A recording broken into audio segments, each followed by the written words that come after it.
नमस्कार,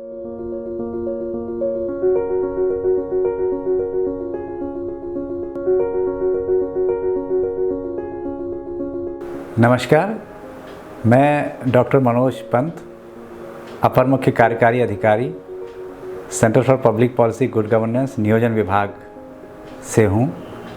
आज इस प्रशिक्षण कार्यक्रम में मैं आप लोगों के साथ ग्राम पंचायत डेवलपमेंट प्लान पर चर्चा करूँगा। जैसा कि आप सब जानते ही हैं, जब हम किसी भी जगह पर विकास की बात कहते हैं तो स्वाभाविक रूप से विकास से पहले हमें नियोजन करना होता है। किसी भी चीज़ का नियोजन करने के बाद ही एक सतत विकास हो पाता है, और नियोजन ही एक ऐसी प्रक्रिया है, एक ऐसी कड़ी है जिसमें हम विकास को बहुत लंबे समय तक और बहुत ही निचले स्तर तक उस विकास को कर सकते हैं। तो विकास से पहले विकास कार्यक्रम जो भी चलते हैं, जो गांव में आप चला रहे हैं, जो ज़िलों में चल रहे हैं, जो शहरों के अंदर चलते हैं, इन विकास कार्यक्रम से पहले उनकी जो नियोजन प्रक्रिया है, उनका जो योजना जो तैयार करनी है, वो बड़ी महत्वपूर्ण होती है। नियोजन जो है वो आज की डेट में भी पंचवर्षीय, त्रैवार्षिक और एनुअल नियोजन की बात अब कही गई है। तो राष्ट्रीय स्तर पर भी नियोजन होता है, इसी प्रकार से राज्य स्तर पर भी नियोजन विभाग जो है नियोजन की प्रक्रियाएँ अपनाता है। जिला योजना होती हैं जिले स्तर पर, आप लोगों ने सुना होगा। आप लोगों में से कई लोग जिला नियोजन समिति के सदस्य होंगे। आप सभी जानते हैं कि वो जिला योजना जो बनती है जिले लेवल पर, उसमें भी बिना जिला नियोजन समिति के वो योजना पास नहीं होती है। उसके लिए भी हमको नियोजन करना होता है। उसमें भी हमें देखना होता है कि हमें किस किस तरीके की योजनाएँ उस पर्टिकुलर ज़िले के लिए ली जानी है। और उसी प्रकार से हम लोग ग्राम पंचायत लेवल पर भी ग्राम पंचायत डेवलपमेंट प्लान, जिसे आप शॉर्ट में GPDP कहते हैं, ये बनाने की प्रक्रिया शुरू हुई है। आप सभी जानते हैं पंचायती राज एक्ट के अंतर्गत ये व्यवस्था है। परंतु आप सब जानते हैं कि जो भी नियोजन होता है या जो भी विकास होता है वो अल्टीमेटली किसके लिए होता है? वो ग्रामवासियों के लिए ही होता है, ग्रामीणों के लिए होता है। तो जैसा मैंने बताया, जितने भी सब्जेक्ट हैं हमारे, जो विभिन्न विषय जो मैंने बताया आपको, वो कहीं ना कहीं उनका सारा का सारा जो काम होना होता है वो ग्राम स्तर पर ही वो काम होने होते हैं। तो इसलिए GPDP एक महत्वपूर्ण प्लान है हमें ग्राम को में विकास करने के लिए, और ग्राम को अपने आप सेल्फ सस्टेन बनाने के लिए, और ग्रामीण विकास को और भी ज़्यादा सतत करने के लिए, और भी संवहनीय करने के लिए GPDP एक हमारा बहुत ही बेहतरीन GPDP अगर होती है तो हम इन सब कामों को कर सकते हैं। अब सवाल आता है कि GPDP बनाए कैसे? आपने सब मैंने देखे भी हैं, कई आप लोगों के कई पंचायतों के मैंने प्लान देखे हैं, ग्राम पंचायत डेवलपमेंट प्लान। लेकिन मैंने उसमें ज़्यादातर ये पाया है कि ज़्यादातर जो GPDP बनाए जाते हैं वो जो आपको फंड मिलता है, चाहे वो वित्त आयोग से मिलता है, चाहे वो आपको 15वें वित्त से मिलता है, चाहे आपको राज्य वित्त से मिलता है, कहीं से भी जो भी फंड्स आपके पास आते हैं, आप उसी के प्लान को बनाते हैं। निश्चित रूप से वो बड़ा इम्पोर्टेंट है, वो तो बनाना ही चाहिए, वो तो बनाना ही चाहिए। और उस प्लान को भी, जैसा हमने पिछली लेक्चर में कहा भी था, सतत विकास लक्ष्य जो होते हैं वो सतत विकास लक्ष्य के नज़रिए से हमें कम से कम, मैं समझता हूँ, जो फंड्स आपको मिलते हैं, चाहे वो वित्त आयोग से मिलते हों, 13वें वित्त, 15वें वित्त से मिलते हों, वो आपके जो 17 सतत विकास लक्ष्य हैं उनमें से कुछ विकास लक्ष्य आप उन फंड्स के साथ फंड के लिए यूज कर सकते हैं, उन फंड के माध्यम से यूज कर सकते हैं। लेकिन जब हम पूरे GPDP की बात करते हैं तो आपको जो पैसा मिलता है उसका तो आप प्लान बनाते ही बनाते हैं, वो तो बनाना ही बनाना है आपको। लेकिन उससे भी कहीं ज़्यादा महत्वपूर्ण है कि और भी जो विभागों की योजनाएं होती हैं गांव के अंदर, वो भी आपकी ग्राम पंचायत में पता होनी चाहिए। तो इसके लिए सबसे पहले हम लोग जल्दी ही नियोजन विभाग और पंचायती राज विभाग आपस में मिलकर एक मॉडल GPDP बनाने की तैयारी हम लोग कर रहे हैं। लेकिन फिर भी मैं आज, क्योंकि प्रशिक्षण की बात चल रही है, तो मैं इसमें कोशिश करूंगा कि वो किस तरीके का मॉडल होगा ये बताने की कोशिश करूंगा। वो मॉडल बेसिकली बहुत निराला नहीं होगा। उसमें जो महत्वपूर्ण चीज़ होगी, सबसे पहले तो आपको ये देखना पड़ेगा कि आपकी ग्राम पंचायत में डेमोग्राफिक प्रोफाइल, जो जनसांख्यिकी है आपके, सबसे पहले आपको ये बताना होता है कि गाँव की स्थिति क्या है।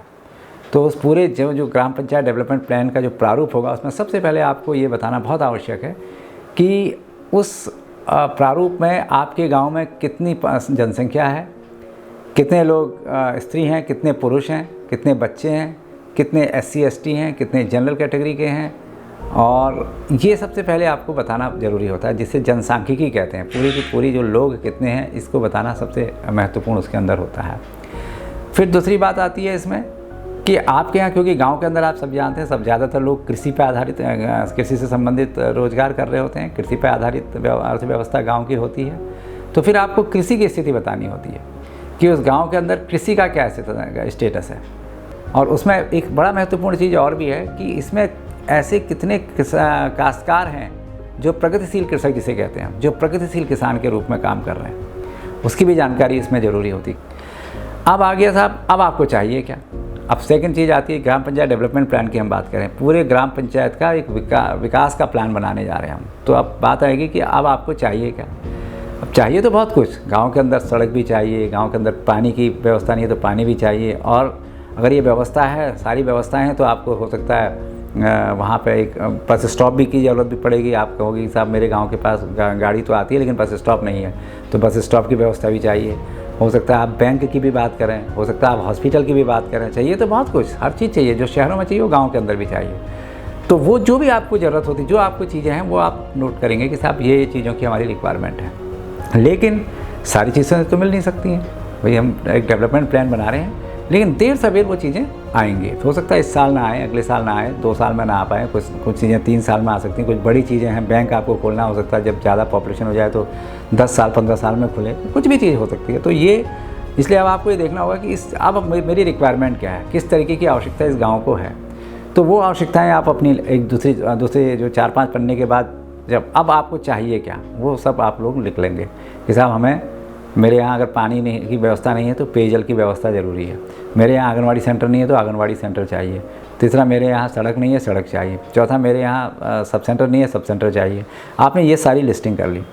अब बात आती है, इनमें से भी मैंने बताया कि आपके रिसोर्सेज तो कम है। आपको जो गाँव को पैसा मिल रहा है वो तो 13 फाइनेंस कमीशन 15वें वित्त आयोग के अंदर या स्टेट फाइनेंस के अंदर ही ज़्यादातर पैसा मिलता है, उससे तो इतना सब कुछ हो नहीं सकता है। तो अब आपको जब ये बताएंगे कि मुझे इस चीज़ की ज़रूरत है, तो यही प्लान आपका, अगर एग्रीकल्चर की आवश्यकता है तो एग्रीकल्चर डिपार्टमेंट उसमें व्यवस्थाएं कराएगा, उद्यान की आवश्यकता है तो उद्यान वाला उसमें व्यवस्था कराएगा, पेयजल की अगर आवश्यकता है तो पेयजल वाला उसमें व्यवस्था कराएगा। तो ये सारी चीज़ें आप अपनी सब नोट डाउन कर देंगे कि साहब मुझे इन सब चीज़ों की मेरे गाँव के अंदर आवश्यकता है। अब ये आवश्यकता निकलेंगी कैसे, ये खाली प्रधान जी के कहने से तो हो नहीं पाएगी भाई। अब नो डाउट कि प्रधान जो है ग्राम पंचायत के हेड हैं, मुखिया हैं, वो सब गांव के अंदर सारी उनको व्यवस्थाएं पता हैं कि क्या चीज़ है क्या नहीं है। परंतु ये एक एक्सरसाइज होती है, PRA एक्सरसाइज कहते हैं इसको। एक तो PRA एक्सरसाइज के माध्यम से होता है जिसमें पूरी गाँव के लोग बैठते हैं, गाँव के लोग बैठने के बाद फिर वो बताते हैं साहब ये चीज़ें हमें चाहिए। फिर उसको प्रायोरिटी देते हैं कि हमें चाहिए क्या। चाहिए तो आपको 15-20 आइटम चाहिए, लेकिन आपकी प्रायोरिटी क्या है। इस साल आपके पास, आपको इस साल सबसे पहली प्रायोरिटी क्या है आपकी। हो सकता है आपके यहाँ पेयजल नहीं है तो पेयजल आपकी पहली प्रायोरिटी होगी। तो आपको ये सारी प्रायोरिटी अपनी GPDP में ये प्रायोरिटीज़ बतानी पड़ेंगी, ठीक है। तो जब ये प्रायोरिटी आप बता देंगे, तो मैंने बताया कि आपको हर साल तो नहीं मिल सकता ना, तो इस साल की आपकी विशेष जो प्रायोरिटी आप रख रहे हैं, 1 या 2 प्रायोरिटी होंगी, उससे ज़्यादा नहीं हो सकती है। तो वो प्रायोरिटी आप इस GPDP में डाल देंगे कि साहब मुझे कृषि में बीजों की बहुत सख्त ज़रूरत है, या मुझे कृषि के साइंटिस्ट की बहुत आवश्यकता है। तो मेरी प्रायोरिटी मेरे GPDP में ये बड़ा इंपॉर्टेंट पॉइंट है, तो इसलिए मुझे कृषि क्षेत्र के लोगों की आवश्यकता है इस गांव के अंदर, जो हमें समझा सके, बता सके। तो हमेशा आप ध्यान रखिए, जो जब भी आप GPDP बनाएं, मैं फिर से आपको बताऊंगा कि GPDP पूरा एक होलिस्टिक GPDP बनेगा आपके गांव का। आप इस पूरे प्लान को जब आप अपने गांव के अंदर उस रिकॉर्ड को मेंटेन करेंगे, पूरी इन्वेंट्री आपके पास होगी, सारी जानकारियां आपके पास होंगी, तो आप बड़ी आसानी के साथ अपना ग्राम पंचायत डेवलपमेंट प्लान बना पाएंगे। जिला योजना के अंतर्गत जो प्लान होते हैं, हम इसको जिला विकास योजना जिसे कहते हैं, वो भी प्लान हम यही कहते हैं कि आप तो जानते ही हैं, जो विशेष रूप से जिला योजना समिति के जो मेंबर्स हैं उनको इसके बारे में जानकारी होगी। आप लोगों से प्रस्ताव लाने की बात कही जाती है कि साहब आप अपना प्रस्ताव लाइए। तो प्रस्ताव, अब ज़्यादातर मैंने देखा है कि प्रस्ताव हम ज़्यादातर निर्माण के प्रस्ताव दे देते हैं। अच्छी बात है, गांव के अंदर निर्माण, क्योंकि विकास का एक बड़ा महत्वपूर्ण चीज़ है, हमारा कैपिटल फॉर्मेशन होता है, वो बहुत आवश्यक होता है। हमें ज़रूरत होती है कि हम गांव के अंदर पंचायत घर नहीं है तो उसको बनाएं, कम्युनिटी हॉल नहीं है तो उसको बनाएं। हमारे यहाँ बाढ़ सुरक्षा के कार्यक्रम होने हैं, हमारे यहाँ बाढ़ के ज़्यादा चांसेस हैं, तो बाढ़ सुरक्षा के कार्यक्रम अपने गधेरे में चेक डैम वगैरह बनाएं। नो डाउट वो बहुत आवश्यक काम चीज़ें होती हैं। लेकिन कई बार मैं देखता हूँ कि खड़ंजे नाली ज़्यादातर कहते हैं, होने के बावजूद भी कई बार कह देते हैं। तो किसा उसके अलावा भी बहुत आपके पास चारे हैं, आप बनाइए, वो भी आपकी आवश्यकता है। परंतु आप क्यों नहीं वाटर कंजर्वेशन की बात करते हैं कि साहब मुझे गांव के अंदर वाटर कंजर्वेशन कच्चे, बड़े पक्के मत बनाइए, कच्चे जो हैं वो तालाब या कच्चे जो टैंक हैं वो बनाने हैं, जिससे कि मेरा पानी जो है वो कंजर्व हो सके। कहीं पे पक्के भी होंगे, कहीं पे कच्चे भी होंगे। मुझे पिट्स बनाने हैं, तो ये वाले प्लान, मुझे वृक्षारोपण करना है, तो ये भी एक एसेट है जो आने वाले टाइम पे आपके गांव के जो भविष्य की पीढ़ियां हैं, तो वो स्वाभाविक रूप से जब वो पेड़ पौधे आज लगेंगे तो आने वाले टाइम पर एक अच्छे जंगल के रूप में आपको दिखाई देंगे, जो पर्यावरण के लिए कहीं ना कहीं बहुत ही आवश्यक होता है। तो इस तरीके के प्लान आप बना सकते हैं। उसके अलावा हो सकता है आपको ये आवश्यकता हो कि साहब मेरे यहाँ, आप रिमोट एरिया में हैं, आपके यहाँ हॉस्पिटल्स का मैं आना जाना बहुत मुश्किल होता है, तो आप टेलीमेडिसिन की व्यवस्था की बात सोच सकते हैं कि साहब मेरे कुछ ऐसे लोगों को ट्रेंड कर दिया जाए कि हम कुछ टेलीमेडिसिन तक की व्यवस्था कुछ कर सकें, जिससे कि दूर से ही आपके डॉक्टर से आपको मदद मिल सके। ऐसा भी प्लान ला सकते हैं। आप ये बिल्कुल नहीं कह सकते कि आप केवल नाली, खड़ंजा और यही निर्माण की बात करें, आप उसके अलावा और भी बात कर सकते हैं। तो ये हमेशा ध्यान रखिए कि प्लान एक होलिस्टिक प्लान है। प्लान का मतलब बिल्कुल ये नहीं है ग्राम पंचायत के अंदर कि आपको केवल और केवल नाली बनाना है, केवल खड़ंजा बनाना है, आपको कोई और निर्माण कार्य करना है। आपको उसके अलावा स्वास्थ्य और शिक्षा जैसे कार्यक्रमों को भी बताना है। शिक्षा की अगर बात आती है, हो सकता है अब आपके यहाँ एनरोलमेंट हो सकता है कम हो रहा हो, बच्चे जो है नज़दीक के प्राइवेट स्कूलों में जा रहे हो, जहाँ पे 200, 300, 400, 500 रुपये उनको फ़ीस भी देनी पड़ रही हो, जबकि गांव के अंदर ऑलरेडी स्कूल है। तो अब स्कूल में ऐसी क्या व्यवस्था की जाए कि स्कूल में अच्छे से पढ़ाई हो सके। तो आजकल IT बेस्ड एजुकेशन चल गई है, कई ऐसे उदाहरण हैं जहाँ पे, तो ऐसी व्यवस्था आप अपनी पंचायतों के माध्यम से कर सकते हैं, उस फंड के माध्यम से कर सकते हैं। कुछ नहीं करना है आपको। IT बेस्ड का मतलब हुआ कि आप एक स्मार्ट क्लास जिसे कहते हैं, जिसमें बच्चे कंप्यूटर के माध्यम से, एक स्क्रीन होती है, यहाँ पे एक कंप्यूटर लगा दिया जाता है, उसके अंदर कंटेंट होता है बच्चों का, उसमें चाहे कहानियाँ होती हैं, कविताएं होती हैं, ये इंग्लिश की कविताएं होती हैं, हिंदी की कविताएं होती हैं, अच्छी अच्छी स्टोरीज़ होती हैं, गणित के सवाल होते हैं, वो सब वीडियो के थ्रू आपको दिखाते रहते हैं। तो वो इस तरीके का कार्यक्रम आप कर सकते हैं। तो ये इसके लिए कोई आपको ये भी आपके प्लान का हिस्सा होना चाहिए। भाई मेरे स्कूल तो है, मेरे गाँव में स्कूल तो है, लेकिन मेरे साथ दिक्कत यह है कि मेरे बच्चे नहीं जा रहे हैं गाँव के अंदर, वो सब दूसरे प्राइवेट स्कूलों में जा रहे हैं। क्यों नहीं वो जो प्राइवेट स्कूल की व्यवस्था, उससे अच्छी व्यवस्था आप अपने गांव के अंदर बना सकते हैं। तो ये भी एक ग्राम पंचायत डेवलपमेंट प्लान का जो है एक बहुत बड़ा हिस्सा है। तो स्कूल वाले प्रोग्राम में भी आपकी भागीदारी हो सकती है। वो आप अपने जो फाइनेंस कमीशन का पैसा, आपकी गाइडलाइन क्या है मुझे एग्जैक्ट पता नहीं है, लेकिन वो कहीं ना कहीं आपको छोटा पैसा, वो बहुत बड़ा खर्चा भी नहीं आता उसमें। हाँ, उसमें शुरुआती तौर पर ज़रूर है कि आपको जब इनिशियली बच्चों को सिखाना होता है तो आपको 5-6 महीने के लिए किसी एक बच्चे की, हो सकता है वो गांव का ही आपका कोई लड़का जो थोड़ा बहुत कंप्यूटर जानता हो, जिसने इंटर पढ़ा हो, BSc किया हो, BA किया हो, है ना, थोड़ा शहर में रह के आया हो, तो उसको आप इंगेज कर सकते हैं। तो वो भी आपका एक प्लान का हिस्सा होता है। तो ये प्लान, ऐसे प्लान जब आप देते हो तो उसका कोई मतलब होता है, तब ये समझ में आता है। जब तक आप नीचे से नहीं बताएंगे, अगर आप नाली खड़ंजा कहेंगे तो ऊपर तक सब नाली खड़ंजा ही सोचेंगे। तो इसलिए विशेष रूप से जो ग्राम पंचायत डेवलपमेंट प्लान जब आप बनाते हैं, तो मेरा आप लोगों से रिक्वेस्ट भी होगा कि उस प्लान को आप एक होलिस्टिक प्लान, पूरा प्लान, केवल नाली खड़ंजा और निर्माण कार्य तक ही सीमित ना रहिए। आप शिक्षा के क्षेत्र में, जैसा मैंने बताया, ऐसी व्यवस्था की बात करो जिससे कि बच्चों को लर्निंग आउटकम उनका बढ़े, बच्चों को अच्छी जानकारी मिल पाए, उनका इंटरेस्ट आए। जो प्राइवेट स्कूलों में जा रहे थे वापस आपके गांव के अंदर स्कूलों में ही आ जाए, उनके कुछ पैसे भी बचेंगे उनके पेरेंट्स के, जो 500, 400, 600 रुपये जो भी फीस दे रहे हैं वहाँ, वो दे रहे हैं। यहाँ तो फ्री में फीस दे रहा है, लेकिन छोटी व्यवस्था आपको करानी है। उस प्लान के अंदर 2-3 लाख रुपये में वो काम हो जाता है। तो वो इस तरीके की व्यवस्था कर सकते हैं। तो ऐसे ही डेयरी की व्यवस्था, अब आपके यहाँ डेयरी हो सकता है, आपके यहाँ पशुपालन अच्छा हो रहा हो, आपके यहाँ पानी की व्यवस्था अच्छी हो, चारे की व्यवस्था अच्छी हो, लेकिन अब दूध को कहाँ बेचें, कौन करेगा व्यवस्था, ये इसके कारण आप उसमें आगे बढ़ ही नहीं पा रहे हो। तो ऐसी व्यवस्था के लिए आप डेयरी के प्लान को ला सकते हैं। तो GPDP के अंदर अपनी प्रायोरिटी डेयरी को भी दिखा सकते हैं। तो डेयरी में तो जब ये आपका प्लान जब ऊपर लेवल पर जाता है, चाहे वो जिला योजना स्तर पर हो, चाहे इवन राज्य स्तर पे भी कई बार ऐसा होता है कि क्लस्टर, राज्य पे तो जनरली क्लस्टर देखे जाते हैं कि गांव को लेना मुश्किल होता है, लेकिन अगर पर्टिकुलर क्लस्टर के अंदर वो काम हो रहा है, देखा है कि साहब एक पर्टिकुलर 10-15 गांव में डेयरी का ही काम हो रहा है, तो ऐसी चीज़ों को फिर राज्य स्तर पे भी देखा जाता है। चलिए वहाँ पे कुछ ऐसा प्रोग्राम चलाएं कि उसको सैचुरेट कर रहे हैं। लेकिन वो पता कैसे चलेगा? आपके जो ग्राम पंचायत के अंदर जो आपने डेटा रखा है, जो आंकड़े रखे हैं, जो ग्राम पंचायत डेवलपमेंट प्लान आप बना रहे हैं उसी पर उसकी जानकारी मिल पाएगी। तो इसलिए जीपीडीपी बनाते वक्त आप हमेशा ध्यान रखिए, जीपीडीपी का बिल्कुल ये मतलब नहीं है कि आप केवल और केवल अपना जो आपको पैसा मिलता है ग्राम पंचायत को, जो आपके अकाउंट्स में पैसा आता है उसी का प्लान नहीं बनाना है। वो प्लान तो आपका है ही, वो तो महत्वपूर्ण है ही, वो तो आपकी जिम्मेदारी है क्योंकि आपको उसका पैसा मिल रहा है। लेकिन फिर से मैं रिपीट करूँगा कि सारी व्यवस्था गाँव के अंदर काम विकास के लिए लगी हुई है, चाहे वो चिकित्सा हो, चाहे वो शिक्षा हो, कोई भी हो, चाहे वो कृषि हो, चाहे उद्यान हो, कोई भी हो, सब गाँव के विकास के लिए ही योजनाएं चलाई जाती हैं। तो आपके ग्राम पंचायत डेवलपमेंट प्लान के अंदर ये व्यवस्था होनी जरूरी है। तो इसलिए आप अपने प्लान में ये सब चीज़ें भी रखें। निर्माण कार्य के अलावा जो जो आवश्यकताएं आपको होती हैं उनको भी आप अपने इस ग्राम पंचायत डेवलपमेंट प्लान के अंतर्गत जरूर रखें। ग्राम पंचायत डेवलपमेंट प्लान हमेशा कम्युनिटी के साथ बैठ के ही बनाना चाहिए, मतलब चर्चाएं होनी चाहिए। बनेगा तो फाइनली जो आपके ग्राम पंचायत विकास अधिकारी हैं और ग्राम प्रधान हैं और जो वार्ड मेंबर हैं वो आपस में बैठ करके छोटा ग्रुप उसको तय कर लेगा। लेकिन फाइनली जो डिस्कस होगा, जो चीज़ें निकल के आती हैं, क्योंकि पहाड़ों में जनरली, पहाड़ों में पर्वतीय क्षेत्रों की अगर हम बात कहते हैं तो पंचायतें बहुत बड़ी नहीं है, तो यहाँ तो हो सकता है कुछ ही लोगों को अगर जानकारी हो तो उससे भी काफ़ी चीज़ें हो जाती है, लेकिन कम्युनिटी के बीच में वो डिस्कस करना ज़रूरी है। तो अपने जो ग्राम पंचायत डेवलपमेंट प्लान हम बनाएंगे, जीपीडीपी जो बनाएंगे, उनमें और विभागों के बारे में भी बात करेंगे, क्योंकि जीपीडीपी में सारे विभाग आते हैं, केवल आप ही का नहीं आएगा, सारे विभाग आते हैं, ये ध्यान रखिए। और जब तक आप इसको नहीं बताएंगे तब तक आप ये मान के चलिए कि आपका जीपीडीपी अधूरा है। तो आप जिस गांव का आप देख रहे हैं कि मैं अपने गांव को विकास करूंगा गांव के अंदर, वो विकास पूरा नहीं हो पाएगा।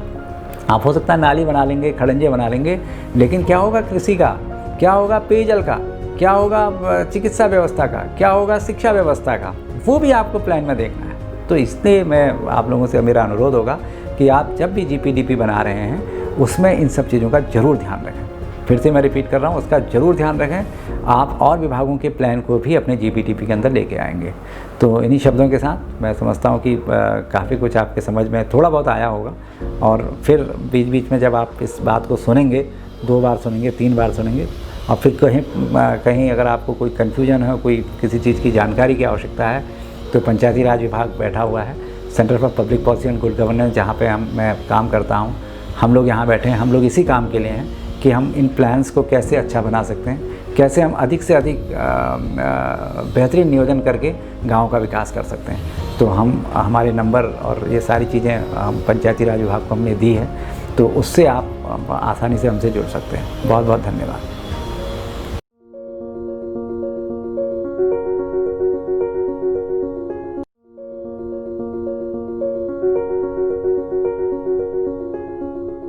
मैं दिनेश चंद्र वर्मा, संयुक्त निदेशक राज्य योजना आयोग, उत्तराखंड शासन, नियोजन विभाग से। ग्राम पंचायत विकास योजना के प्रशिक्षण कार्यक्रम में हम नियोजित विकास की बात करेंगे। ग्राम पंचायत विकास योजना को कैसे बनाया जाए इसकी बात करेंगे। लेकिन सबसे पहले हम ये बताना चाहेंगे कि अगर नियोजित विकास नहीं होता है तो उसके दुष्परिणाम कैसे आते हैं। नियोजित विकास को नियोजन के तहत उसको बनाया नहीं, उसका परीक्षण नहीं किया, परिणाम स्वरूप एक बहुत बड़ी धनराशि खर्च होती है, बड़ा समय खराब होता है।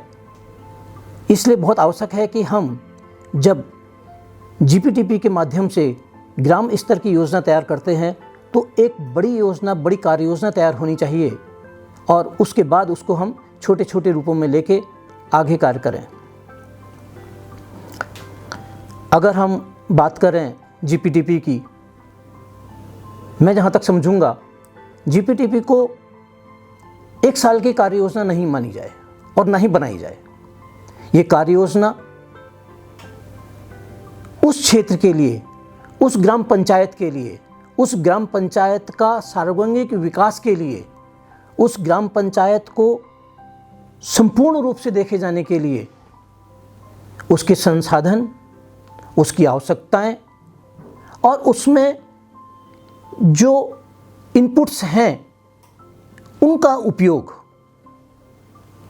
इन सबको समाहित करते हुए हमें लॉन्ग टर्म प्लानिंग के आधार पर एक वृहद कार्य योजना, लगभग 15 साल की कार्य योजना तैयार करनी चाहिए। इसको हम 7 साल, 3 साल और 1 साल में डिवाइड कर सकते हैं।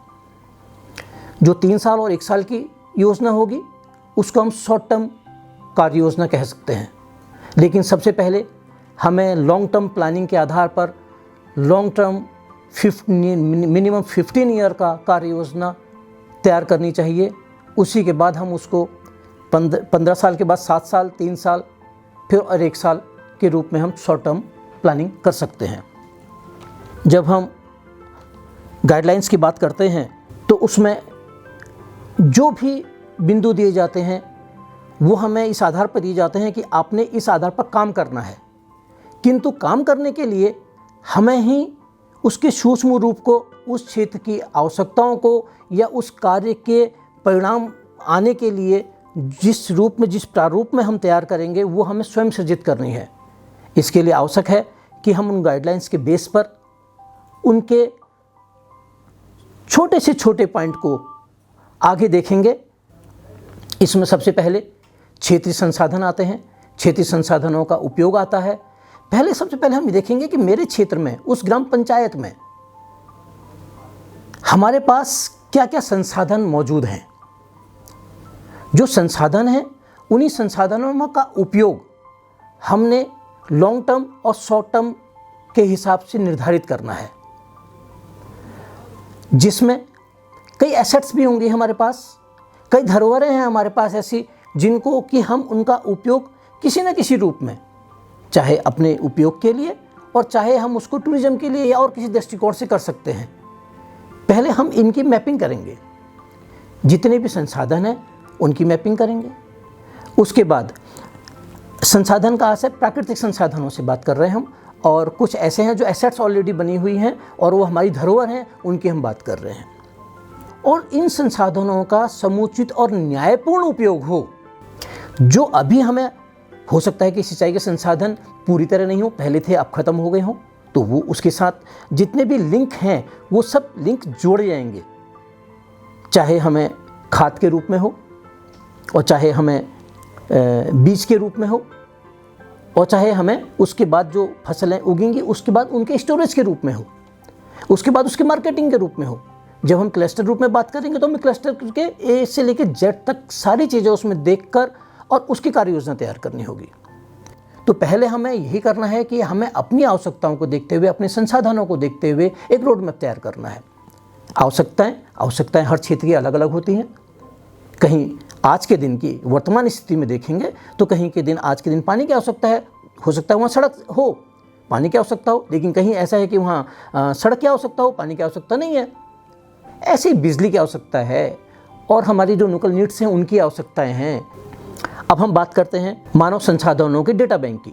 हर ग्राम पंचायत में मानव संसाधन का डेटा बैंक होना चाहिए, अर्थात स्त्री, पुरुष, महिलाएं, बच्चे, बुजुर्ग, इन सबको मिला के उनकी एज क्या है, वो किस किस एज के हैं, उनकी एजुकेशन, शिक्षा कितनी है उनका अगर स्किल है तो वो किस किस क्षेत्र में है।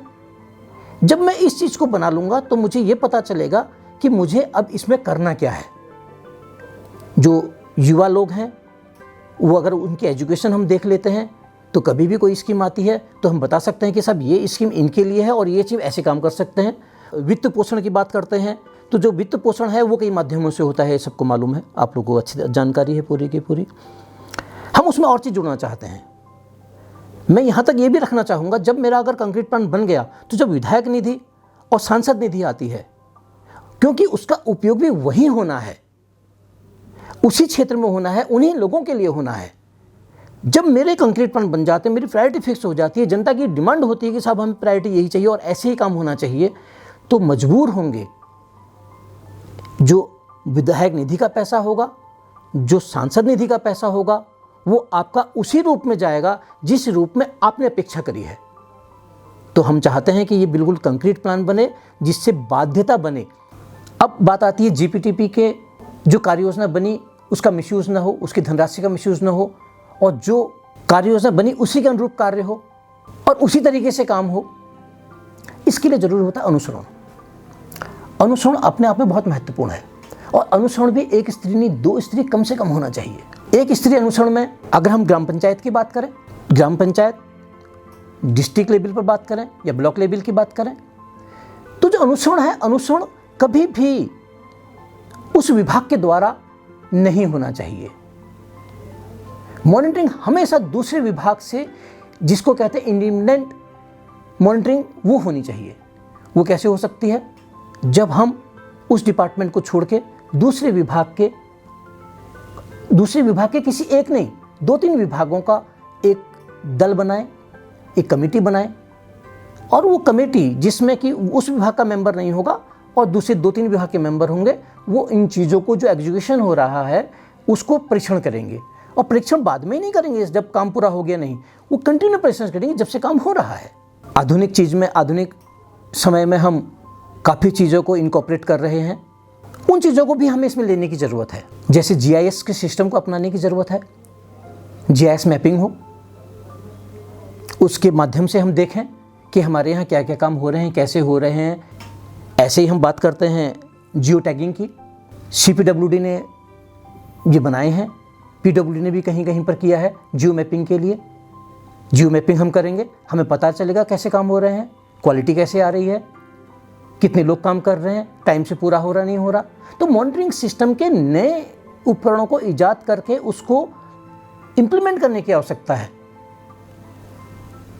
इन सब चीज़ों का समावेश हम तभी कर पाएंगे जब हम वृहद कार्य योजना के हिसाब से GPTP को लेके आएंगे, GPTP के थ्रू काम करेंगे, और GPTP को हम ऐसा बनाएंगे कि उसमें फ्लेक्सिबिलिटी की, जैसे मैंने पहले भी कहा, फ्लेक्सिबिलिटी की संभावना 20% ही हो। जब मैं कंक्रीट बनाऊंगा तो संभावना नहीं होंगी ज़्यादा इंटरफेरेंस की, क्योंकि उसमें विभागीय इनपुट भी इंक्लूड होगा। विभागीय इनपुट टेक्निकल के साथ साथ फाइनेंशियल भी, कि इस समय विभागों के पास अनुमानतः लास्ट 3 ईयर्स में या 5 ईयर्स में कितना पैसा आया, अब संभावना कितनी है, उस पैसे से हम कितना काम कर सकते हैं आज के दिन या उस वर्ष में या उसके बाद। तो वो जो प्लानिंग जाएगी मेरी 1 साल से 3 साल के बीच में, जिसको मैं शॉर्ट टर्म प्लानिंग कह रहा हूँ, वो ऐसे ही जाएगी, वो ऐसे ही डिवाइड होगी, वो इसी रूप में बनेगी। और जो बड़े कार्य होंगे, बड़े कार्यों के लिए हमारे पास जो काम ज़्यादा इन्वेस्टमेंट के हैं और बड़े एरियाज़ में होने हैं, वो कामों में टाइम लगेगा। जैसे हम करते हैं कि हमें बहुत लोगों को बहुत चीज़ें एरिया वाइज नहीं पता है। देख, इसमें डिपार्टमेंट का अपना इनपुट होना चाहिए, डिपार्टमेंट ने बताना चाहिए। हो सकता है कि वहाँ चाय बागान की बहुत सी संभावनाएं हो।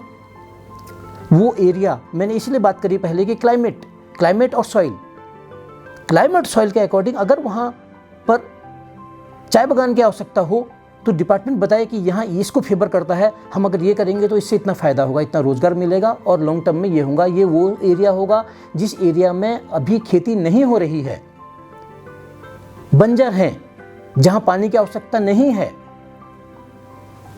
ऐसे ही हम बात करेंगे उन एरियाज़ की जिसमें हम जड़ी बूटी की बात करते हैं। हमें नहीं पता है आज के दिन बहुत सी जड़ी बूटियाँ ऐसे हैं, वो किस क्षेत्र में होंगी, किस क्लाइमेट में होंगी, उसकी सॉइल कैसी होगी।